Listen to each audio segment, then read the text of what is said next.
Hello. Today we're going to be talking about an introduction to Python. This is going to act less as an introduction, hopefully, and more as a review of concepts that you either should or could have run into in CISC 120. This also is going to kind of start giving you background about course content in general. We're going to take a look at the Python language specifically and cover a few things that are part of the Python language but may or may not have been covered in the background because they are nice things to have but not essential to being able to develop in Python. So here are the topics that we're going to cover today. And again, a lot of this should be extensively reviewed for you. Hopefully, that's what we're going to find out here. So, first things first, Python is an interpreted language. What does that mean? Well, Python is also, you could think of as a high-level language, meaning that the code that you're going to write in Python, the code that you see, is really supposed to be human understandable. It is something that a computer on its own will have a hard time understanding. And this high-level human understandable language is then translated to lower-level languages. Now, these lower-level languages that I'm speaking about specifically are assembler and machine code.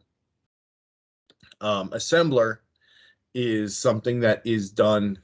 This was the first non-specific language. That's not a term, don't write that one down. But the idea being that machine code is literally the binary, right? And it's the binary that, says what to do, right? And this portion could be operating, sending a command to part of the chip. This part could be some data that needs to be processed. This could be telling the ALU, arithmetic logic unit, what kind of operation wants to be run. This is going to be very painful to write, okay?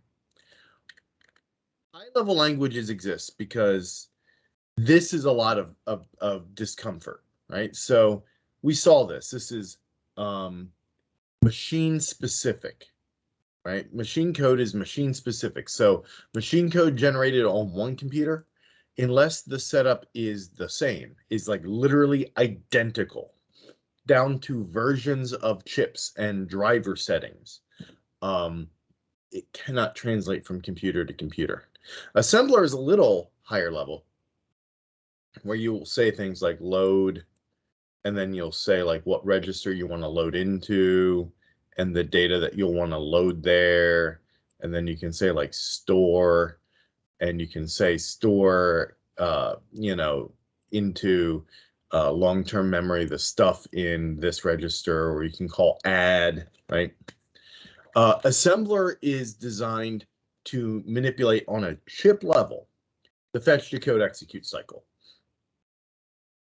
Fetching your next instruction, decoding it, and then running it, right? So these are considered very, very low-level languages. Machine code is literally binary, by the way, as we saw. So the nice thing is, this is really fast, like really fast, because it's running, you're right on the chip. The downside is, as I said, it's machine specific and it's a pain to write. You do not want to be writing this stuff. So then we need to be able to convert it. We need to be able to take these high-level languages that you are writing, Python or Java or C++ or C#, and convert it to a lower-level language. Now, how do we do that? Well, there really are two different ways we can go about it. We can use a compiler, or we can use an interpreter. Now, spoiler alert on which one Python uses, right? Okay, so what's the difference between these two? Compilers run a lot of checks, do a lot of processing beforehand. As a developer, you would compile your code, and the code doesn't run at this point. What ends up happening is it takes this high-level code and turns it into the lower-level code, into a binary file or an executable file that can be run on a specific architecture. It creates specific machine code. So again, very fast and very machine specific. Interpreters make sure that the code's not obviously broken. It does a real quick check of syntax to make sure that all your statements are legal. And then runs the code line by line. So it doesn't do a whole lot of parsing. It doesn't do lexical analysis. It doesn't do any of the things that a compiler does. It says, I'm going to handle this, each line of code as I see the line of code. So as you can imagine, you can't front load some of this processing, some of the analysis, some of the data collection. You can't really streamline the process. You can't really optimize a whole lot, not the way you can with a compiler. So your code is less fast, but now it's real portable. Now, if you have a line of code and something that can interpret that line of code, it can run on any machine that has that interpreter installed. And there's actually a third option. There's a third option that some languages use where they interpret. Java is one of the first ones that I know of that did this, where it will interpret to an intermediate language. So Java compilers convert to something called bytecode, which is higher level than machine code, but much lower level than most languages. And the idea of this bytecode is that it is the thing that is interpreted, right? So the compiler compiles the high-level code into something that is portable, more compact, and faster, that can be generally interpreted by any computer that, again, has the interpreter. In Java, we call that the Java Runtime Environment, or JRE. So that's what you're installing. When you install the Java Runtime Environment, you're installing something that can convert the bytecode that has been generated into machine code for your specific rig. Okay, so that's kind of the middle ground. But Python's an interpreted language. So what this means is that code is run line by line. Okay. So the way you read a program is the way that your computer will read the program. For example, you start at the top and we got a print statement and a print statement and a print statement, right? So these get printed out to the screen. And then we have a comment. Okay, comments are important. It lets the next person know what you're thinking, why we're doing it, whatever. Okay. So comment, map from letter grade to point value. So you can see below, right, this comment generally will apply to the next line or couple of lines. So you can say, okay, we've got this data structure, points, and it's going to hold. A is mapped to 4.0, and C is mapped to 1.67, and F is mapped to 0, and B minus is mapped to 2.67. For those of you with a math background, you'll see these curly braces, right? And you'll go, oh, it's a set. And it kind of is. What this is a dictionary. Dictionary is a set where you map one data type to another, one data value to another. So here we're mapping, we're going to look things up by the letter grade, and the value that is being returned is the floating point. And then we move down, we continue moving down our code, right? And we read it. Okay, number of courses equals 0, number total points equals 0, done is false, right? We set this done to false. And while we're not done, we're going to run this block of code over and over and over again. So we get our input from the user, and if it's blank, we know we're done. And if it's not blank, we're going to check it to see if the grade is in points. Right now, remember, the grade is going to be something like A, or A minus, or 85, or potato, right?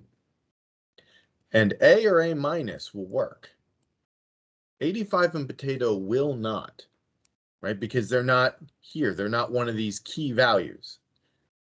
So if an input's put in that isn't a key that's in our points, it will print out unknown grade being ignored.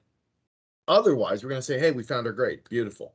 So we're going to add 1 to the number of courses, and we're going to add to our total points the grade, the GPA grade for that class. And now we're at the end. Are we done?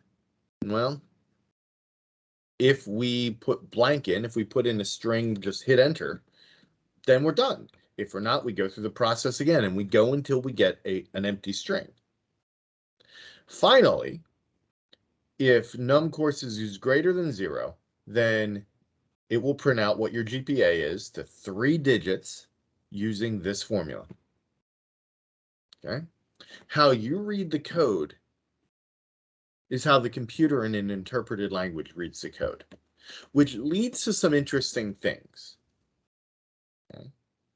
Notice that unlike some other languages, those of you who have a background in other programming languages will note some things. Let me just erase everything. Right? You'll note that in Python, you've probably seen this before, we cannot declare a variable without setting its value. There is no such thing as int x semicolon like you would have in C or C++ or Java, right? This doesn't exist. So you have to give a value when you declare your variable. There's an interesting side effect to that. Okay. Let's suppose that our line here, this line of code, is not print. Let's suppose that the developer made a typo and instead said int, right? Now int, this is a 100% valid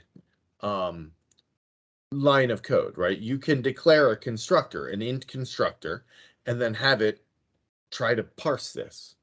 Except this is not an integer, right?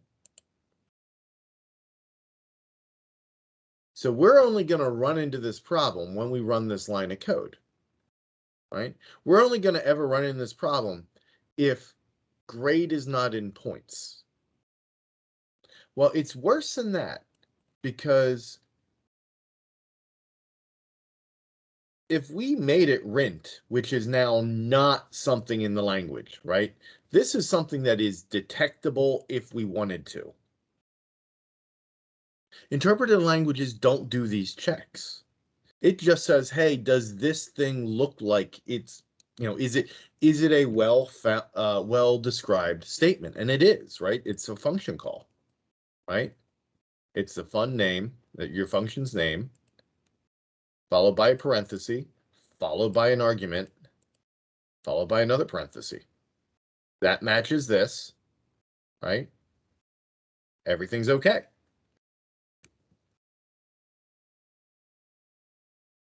So the upside is that as long as you don't put in something that is broken, is not in our points, this thing's going to run fine. The downside is, as long as you don't put in something that's not in points, this thing's going to run fine. You could release code that is buggy without ever knowing it. Right? And the side effect is, if you declare a variable in an if statement, that variable may or may not exist depending on whether you whether or not you hit that if statement, right? So remember, the program is only going to know what exists if and when the line gets run.